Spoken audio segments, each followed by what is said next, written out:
السلام عليكم ورحمة الله وبركاته. نحن اليوم في مدينة جاكسونفيل في فلوريدا، والحقيقة هي المدينة ما هي يعني مدينة عرب معروفة، فيها طبعا عرب بس مو هالمدينة معروفة.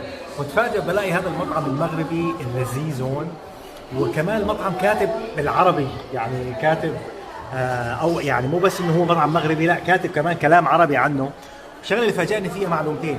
المعلومه الاولى انه المغرب هو اول دوله بتعترف بامريكا عام 1777، وقت امريكا كانت تعتبر دوله جديده او حتى ما هي دوله. كمان مكتوب انه المغرب هي اول دوله فيها اقدم جامعه في العالم اسمها جامعه القرويين عام 859 ميلاديه. وهي كمان مع الشاي المغربي المميز. وتذكرت مع هذا الشاي مواقف المغرب مع الثوار. المغرب لما اعترف بامريكا بال 1777 كانت امريكا تعتبر متمردين على التاج البريطاني، لذلك انه دوله تعترف فيهم ككيان سياسي منفصل كان شيء جديد وقتها.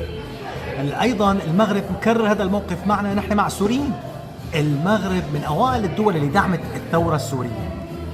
في 2012 قلعوا السفير الاسدي، وحتى ب 2012 المغرب استضافت مؤتمر أصدقاء سوريا، حضروا 100 دولة في مراكش، وبهذا المؤتمر تم الاعتراف بالثورة السورية واعتراف بالمعارضة السورية والائتلاف الائتلاف السوري المعارض. لأول مرة ناخذ هذا الاعتراف كان في المغرب.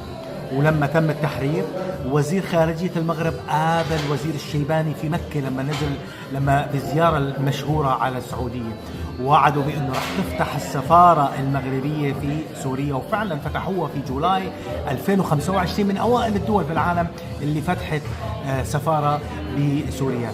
لذلك من هون من أمريكا من جاكسونفيل من هذا المطعم المغربي الرائع بوجه تحية لكل أهل المغرب، ونقول لكم بالنيابة عن أهل سوريا كنحبكم بزاف أهل المغرب، نشوفكم عنا بسوريا.